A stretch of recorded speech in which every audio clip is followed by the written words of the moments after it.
Welcome to FFC Top 3, a show where we, your FFC hosts, count things down from 3 to number 1. Thank you for joining us this week. If you have a suggestion for a topic for Top 3, be sure to drop us a note on all the different places, Twitter, Discord, email. Hit us up there if you have any sort of topic that you'd like us to discuss. This week, our Top 3 topic is Top 3 people you would like to have a dinner date with that is no longer with us, a deceased person. Dinner dates of history. Dinner dates of history. Fight! No, I actually really had fun with this one, but also had a really hard time picking. I don't even remember who went first last week. Beard went first last time. Or last 2 weeks ago. Yeah, last week I had to toss in the hat. All right. But hey, I can talk now, so that's a good thing. And you're not dying. Yeah. The third one for me, so fair warning, most of these are going to be kind of slightly ties. But the third one actually was one of the few that it was a singular, and that would be Aristotle, because of the importance that I kind of rely on for the basis of kind of everything on logic and philosophy and stuff like that. So nice. Aristotle. I'm surprised. Okay. Aristotle over some of the others is. Oh, that's top 3. That's number 3. Okay. Number 3. That's number 3. Okay. I mean, and I'll be honest. You might be surprised. I'm not sure. As long as you don't put Nietzsche up there, I would have. No, absolutely not. I would no. I would feel really awkward if you put Nietzsche up there. I have a mixed respect and loathing of Nietzsche, and it's like I recognize the importance of his works. Mm-hmm. I also recognize that the individual was kind of crazy. Yeah, he was. I mean, yeah, he was a little bit insane. Yeah. All right. Beard, what's your number 3 person you'd like to have dinner with? Kind of a de facto one, but Sun Tzu. Yeah. Wait, that was out of left field. It's number 3. That's what bothers me. It's not his number 1. Nope. Oh, interesting. You guys are throwing me for a loop. All right, so that's what we do. I know. I'm getting ready to throw you for a one. My number 3 is Cleopatra.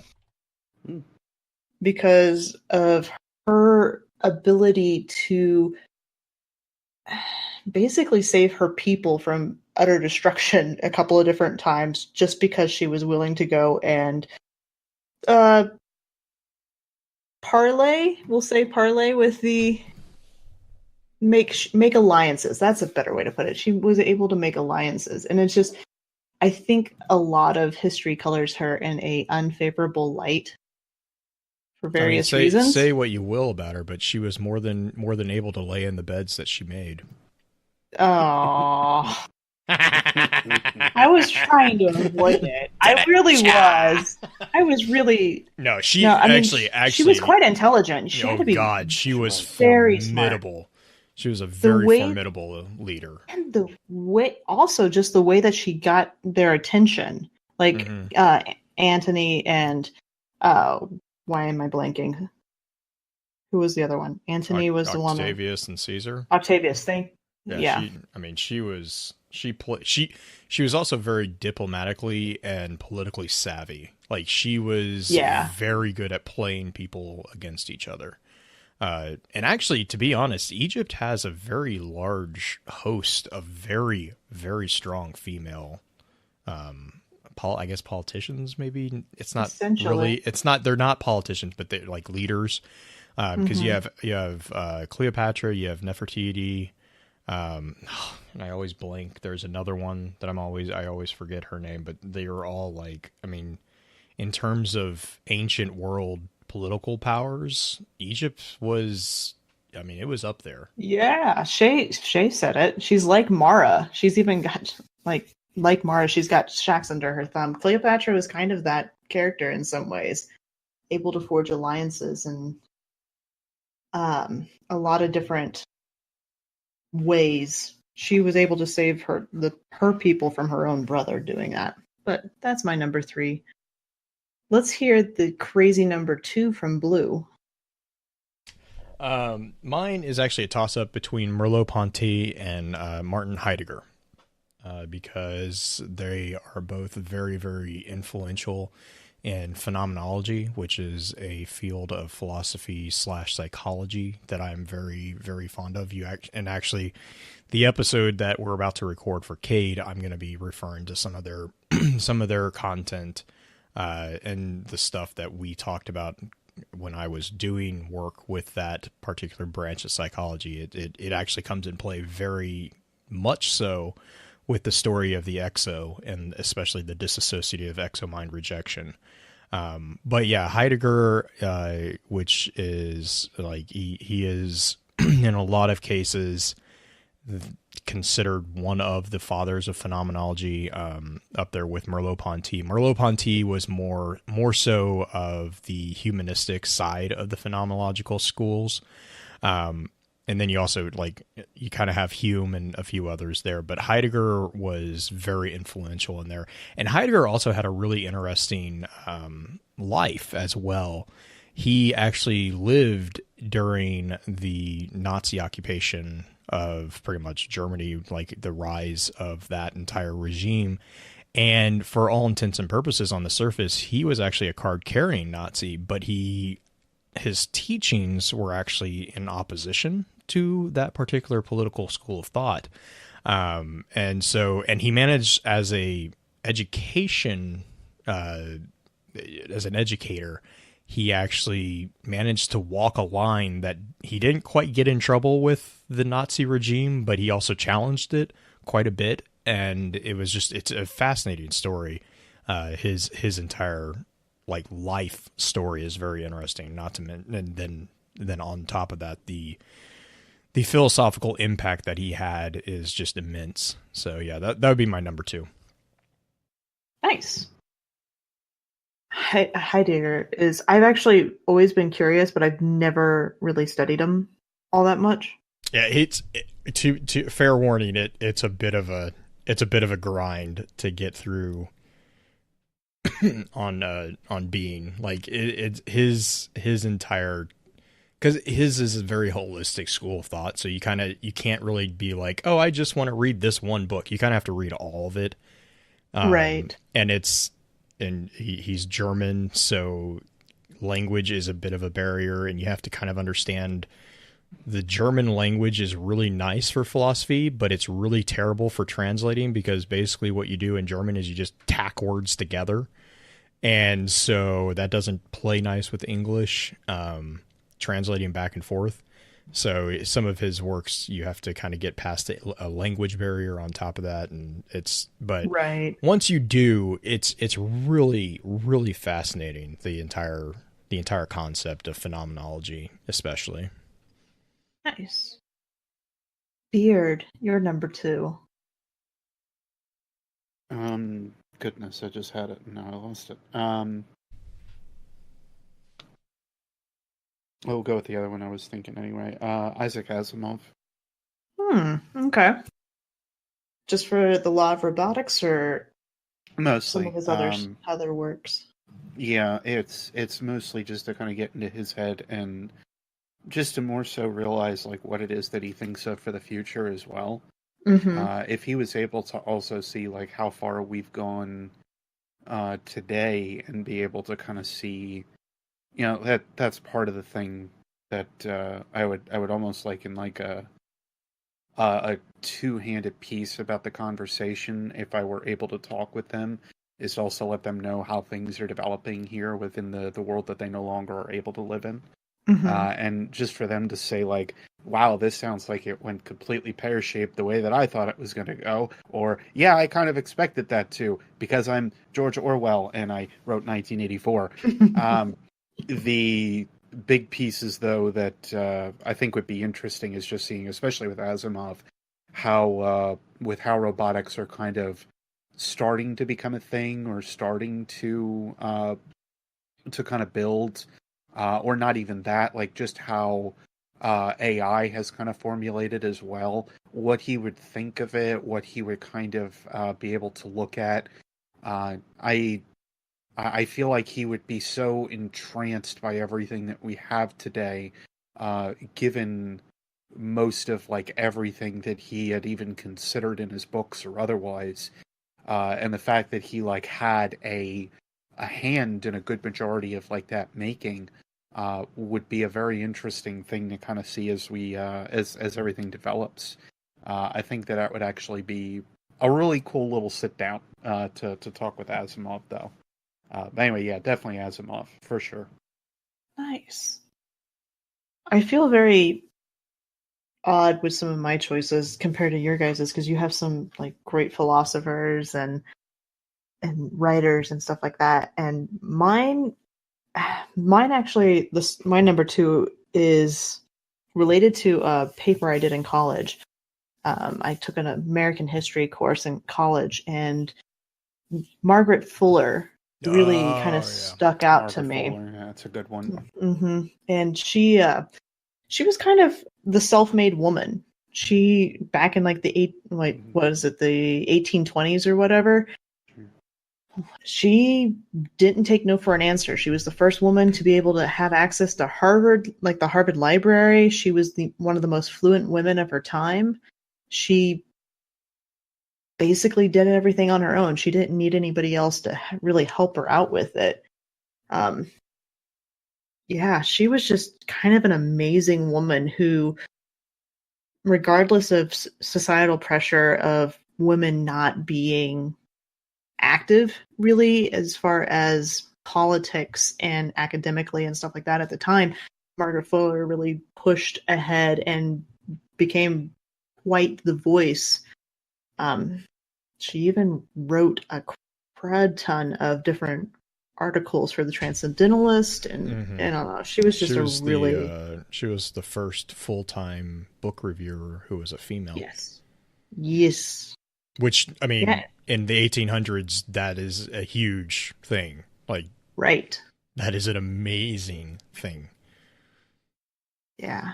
She also published women in the 19th century. So she actually, not necessarily like the first feminist type person, but somebody who really wanted to highlight women's role in history even at that time, which to me is mind-boggling because you don't think about that being something that they would try to do so much. But yeah, she's an amazing woman. I would totally like to pick her brain a little bit. Yeah. We're up to number 1, so Blue, you want to do the honors of it? Yeah, so my number 1 is another tie. It would be either Aquinas or Anselm. Both are very prominent philosophical and theological thinkers within Catholicism mostly. But Aquinas. Aquinas is one of, if not the like most logical approach to a lot of things within not just the church but a lot of religious context. He basically breaks everything down and then uses them as proofs to kind of reform basically his beliefs. And it's like reading his works is, again, it's very difficult. It's not an easy thing to do because it's so granular how much he breaks things down. But it's totally worth it. And then Anselm is actually a philosophical apologist. And he did a number of works. He was actually I want to say he was an abbot, and just blanked on his location. But one of his philosophy works is just seriously one of the best ones that I've ever read. And it's almost Socratic in the way that he kind of uses a parable type thing or type message to teach it, but it's talking about the virtue of, or the virtues are very important in life, and how you have to be a good person and why you have to be a good person, and it's all taken from, again, a logical standpoint. It's not about, oh, this is because, faith and all that. It's actually from a logical standpoint. He's like, no, these are the causes and the effects of doing all this stuff, and this is why we encourage you to do this. So it's just, and again, he's one of the Canterbury, that's where he was. So he was a Benedictine monk as well. So, but yeah, he was actually a little bit ahead of Margaret Fuller. He was in the 1093 to 1100s is about. Oh yeah. So he Quite was a bit. Yeah. But again, he was just a very big proponent of, sitting down, stopping, and really thinking, which is kind of very common for the Benedictine school of thought. But he was very, very big on the whole, let's use logic to approach this and all that. So that'd be my number one. Nice. All right, Beard. You threw out my guess of what your number one was with your number three. So who takes the honor of being the number one person for you? Yeah, I'm gonna say, because there's, one person that can really fit that. There really isn't. That's part of the problem. I had a hard time actually kind of figuring this one, because I wanted to. I've been fighting a lot lately again, and I've been reconnecting with some poetry actually, and that would actually be Edgar Allan. Just to get, I think, into his head a little bit more. Oh gosh! Yeah, be careful with that wish, though. Yeah. Yeah, I know. Telltale Heart. Yeah, no. Edgar Allan kind of showcased a few of the things that I kind of do over time, anyway. Very similar in terms of mindset, in like where our heads can kind of go, at least from like the poetry that he's written and the stuff that we kind of know of him. To get into his head with like undiagnosed mental disorders or anything like that may have been at that point. But then to know like what it is that his brain, what his mind was capable of doing with those disorders. You could almost say it's the same thing as like Lovecraft as well. I was just about to say that. I was like, Lovecraft is the exact same in my mind. Is both of those. I can listen to Poe's poetry and not have nightmares. If I listen to anything of, nope. Of Lovecraft, can't do it. There's a podcast out there that reads books. That's actually kind of interesting, because in some ways Poe's is actually you can't really. It's like comparing. It's almost like comparing apples to oranges, but Poe's poetry is almost in some forms darker than Lovecraft, because the degree of realism that's in Poe's. But the thing with Poe's is he has resolution, whereas Lovecraft does not a lot of the time. Not all. Well, I mean, I guess some of his does, but not all of them. I mean, the resolution a lot of times with Lovecraft is not what you want said resolution to be. Yes. There's resolution. It just might not be. It might not be the ending. It might not be the ending you want. It takes a very Eastern approach, I guess you could say, which is what I think that both Poe, well, not so much Poe, but at least like Lovecraft kind of do. Eastern storytelling is usually very refute with like a lot less resolution, obviously, or a lot less happy endings as well. If you really want a fair example of this, look at a good majority of Japanese anime that's out there, quite frankly, or at least like the older stuff. Two I can think of off the top of my head, Big O and Neon Genesis Evangelion, the originals. Both of those are extremely like, this is not where I expected things to go whatsoever at all. And they're very modern-esque in terms of like how you would hope that resolution would handle themselves. But again, in that respect, like Lovecraft, Poe to a lesser degree take a lot of that. But yeah, it's the stuff like out of left field that you don't expect, and it's like for the time as well. Minus like some playwrights that were there, which granted was about the same time anyway. If you think of like Shakespeare and so on, like they're all kind of doing somewhat similar things, breaking the norms, going into these darker realms that they weren't able to beforehand because of the church or other heavy control that existed, etc. Poe, of course, was a little bit later than that, but just to kind of give you the idea, like they were frowned upon to think the way that they were, but for Poe especially to dig into the deeper or darker elements that he did, and then to showcase them in a way that was still mysterious enough or still worthwhile enough to like go back to his poetry years later is just awesome. I think that in some cases, but to a lesser degree, somebody that we quote on the show every now and again, Basho, kind of does some of the similar stuff, but in a different type of and again, like the East versus West idea.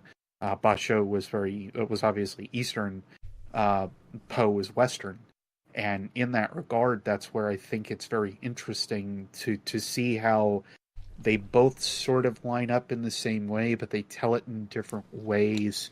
One's a little bit more grounded in reality, while the other does work more with the metaphysical. That's what I appreciate what Poe has written over the years. And again, for whatever reason, the last week or so, I've been reading some stuff of his off and on and getting into it again. But it's just ironic that I had somebody in my Discord that edited The Raven for me to fit something because I had mentioned it. And now I have nightmares about The Raven again because it's about Lord Shax and Liz. Oh God. The other thing is, and the other thing about Edgar Allan Poe too is like all I can think of is if you met with him, like it would be kind of a darker tone, but it would be an iteration of the Doctor Who episode with Van Gogh, where he brings him forward. Because Poe is probably arguably one of the most profound impacts on American, at least if not international literature. Yes. But that all happened after his life is a tragic story in and of itself, just his like actual life. And he really wasn't recognized, during his life for just how amazing of a writer, if not the critic. And he was also an editor and a critic as well. And, right. Just like the stuff that he did was just amazing. And he is very similar to Lovecraft as well. It just wasn't really recognized in his time. So I can see like that would be just a really interesting conversation with him, taking what today and kind of being like, no, you actually changed quite a bit of stuff. Yeah, no, he like you had mentioned with Van Gogh, and I wanted to make that connection too because that episode of Doctor Who is so strong. It's amazing. It's one of my favorites. It's so good. But yeah, just to like show him what it was that he was influential in, or how it was that he had changed like modern writing is so impactful. And again, for me, just to kind of like showcase it, like I put Sun Tzu's Art of War as like my number one book of all time that I go back to and I read almost like every year at least. Sometimes twice a year if I feel the need to.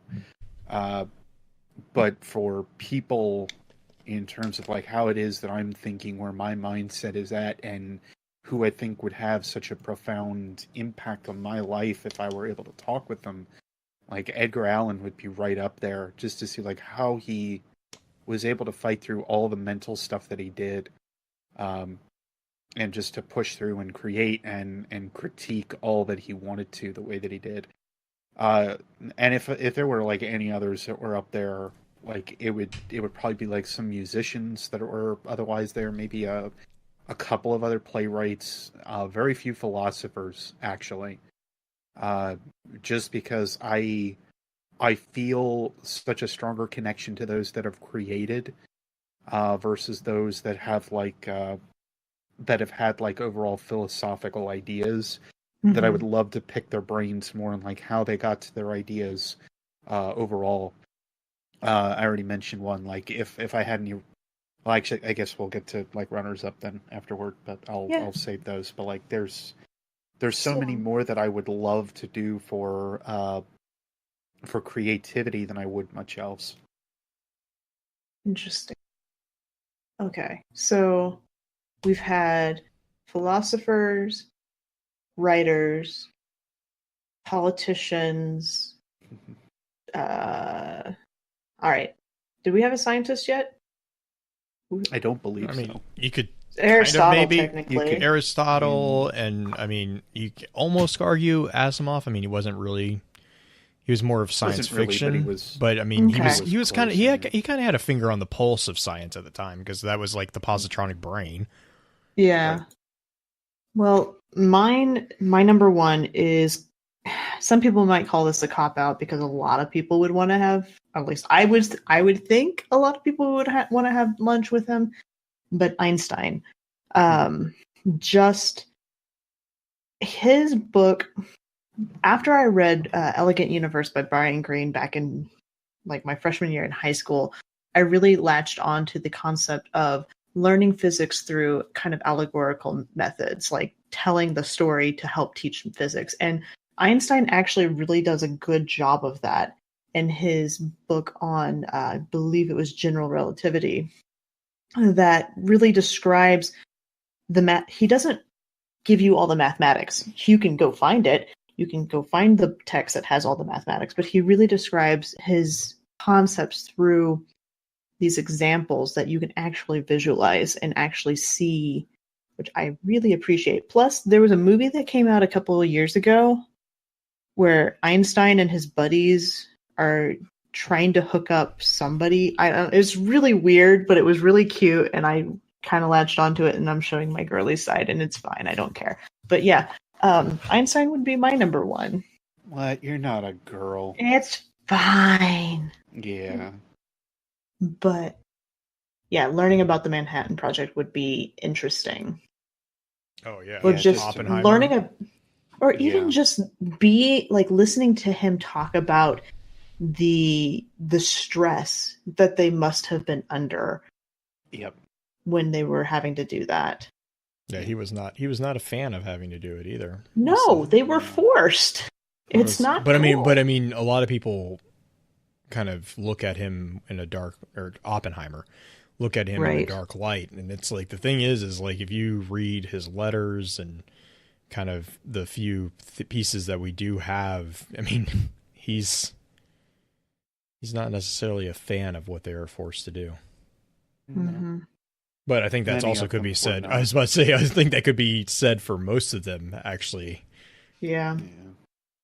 Many of them had almost no idea what they were getting into to begin with. Like they knew it was going to be destructive, but to what level they could not fathom. Like that was, I believe, almost a exact quote. In fact, they knew it was going to be devastating, but how so was just unknown. Well, how scary would it be also? Because many of them came over here escaping a lot of the Nazism that was going on. And well, that's, I mean, Einstein. Yeah. I mean, to escape that, and then basically not necessarily held hostage. I don't think the government was that. No, they weren't. No, they weren't. But the fact that it's basically you are proving yourself to the country that has basically taken you in and kind of given you another life. It would be interesting to have conversations with him about that. But yeah, he's such an interesting character. Like, I'm sure you guys have some also rants. I know I do. Mm-hmm. This is a hard topic to not have alsos, I think. Yeah. I mean, you have like Carl Sagan, Fermi. I mean, you want to talk about scientists? There's a lot of scientists out there who Stephen Hawking. Hawking would be a good one too. I mean, yeah. There's so many of them. Beard.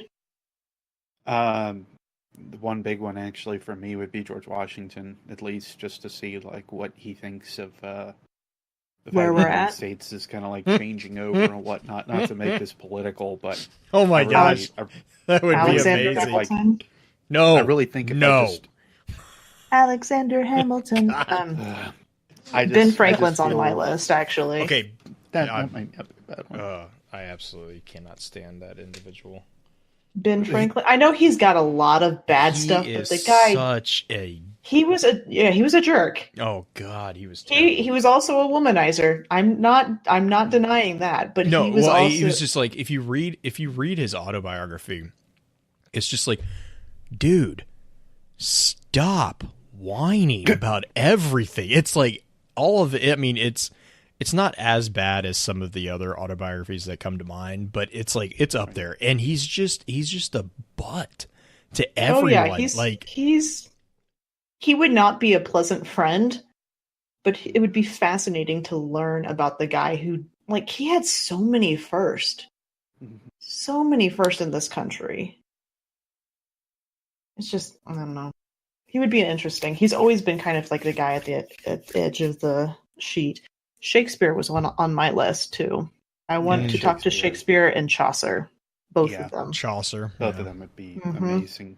Yes, Chesterton. Mm-hmm. It's another good one. Yeah, I was thinking. What was I looking at? Gene Roddenberry would be another big one. Oh yeah, that's a really good point. Yeah, Tesla. Yeah, Tesla would be amazing. And talk about a person who was Edison. Yeah, well, yeah, yeah. How's that elephant doing? But like, Tesla was, because you want to talk about someone who was like ahead of their time. Yeah, but also slightly crazy. Oh no, yes. Like, I mean, Faraday cage is right. There's a ton of people on my list that I didn't put on my main list because they're crazy. Like a lot of composers. Yep, nope. Don't want to meet you. Really don't. Mozart, nope. No, thank you. I gotta say, I would love to meet guys like Beethoven or something. But God, Beethoven was such a jerk. I'm gonna say maybe we can make it like a 5-minute conversation, right? So that I don't feel like I'm getting screamed at all day. When really, Mozart will be drunk in the corner. Yeah, I'm gonna say Mozart will be drunk dead in the corner. What are you talking about? And Beethoven will be grouchy as all get out. Oh, he'll be yelling at everybody. Musicians as a whole, unfortunately, it's very tricky to have ones or find any that don't feel like they're gonna either strangle you or something else throughout history. Most musicians that I can think of were not exactly the nicest of people. Well, there's like Tchaikovsky, there's Wagner. Wagner was an interesting character. I guess there was Handel too, but I know Handel had so much influence. Wasn't Handel like a partier, or was that not? That was Mozart. Okay, I was about to say one of them definitely, because Mozart was the one. Bach. Oh God, Bach had 26 children. Yeah, I was going to say he was definitely a partier. He was a very busy individual. He was a very busy person. He also wasn't Mozart the one that wrote music upside down? Was he the one that wrote table? I don't remember this story. I don't remember. Well, because I remember hearing a story about this, but he wrote music so that people sitting on opposite sides of the table could read the same sheet music and play both of it. I can't remember what. I think it was Mozart that did that. Because Mozart was he was kind of like the savant, wasn't he? Child prodigy, yeah. Oh let's put it this way. I'm sure he could do it. He also, like what we know of him. If you took the alcohol away from him, maybe. And the women, dear Lord. Mozart was such a playboy. I'm gonna say we wonder why he died. Yeah, syphilis. There was actually a lot of composers who died of syphilis, though, believe it or not. Yeah. But let's wrap up top 3 with that. End with syphilis. All right, next week's I was topic. just going to say that. As things often do, apparently. Oh my gosh. Ending with syphilis? I think we might want to change that tagline. No. Nope. Dinners with history. Yeah. It's like Fight Club. What was that? There's a cartoon. They're like characters of history where they rap against each other. Yeah. Epic rap battles of history. Rap battles, there we go. It's still around. It's not doing anything anymore. Yeah. But it's still wonderful. Yes, it is. And actually, it kind of ties into next week. So we did the characters this week. We did the people this week. Next week, I want to know, and this is a topic from Chargoon, top 3 favorite songs at the moment. It doesn't have to be all time, just at the moment. I was afraid you were going to be like, better. Yeah, I was afraid you were like, what characters would you like to have dinner with? I'm like, well, we're going to be here for 3 freaking hours. No, I mean, we can do that at some point. And I'm actually going to add that to the list. Thank you for the idea. But well, just be prepared. Just be prepared for Beard and I to stress out for a week over that one. Please, I already have enough stress. I don't need any more stress than that. Please no. Please never. Just never. Just cross it out right now. Please, God. It's going to go up there. Characters you would have dinner with. As soon as I can type without making a bunch of clattering sound. But yeah, top 3 favorite songs. Shouldn't be too bad. I already have my list done. Shouldn't be too bad, she says. It shouldn't be too bad. That's because she already has the list done. Did you not hear her? I have mine. Yeah, I have mine done. See, premeditated ambush. Hey, this is what we in the industry call cheating. No. It's called I'm the host of the show, so I can pick whatever god topic I want. Criminy Christmas, I didn't think this was the Animaniacs. Such a good show. Agreed. What are we going to do next tonight, Beard? Same thing we do every night, Green. Talk about destiny lore! Thank you guys for joining us for top 3. Be sure to hit us up if you ever have a topic that you want us to discuss. And remember, everybody loves a list.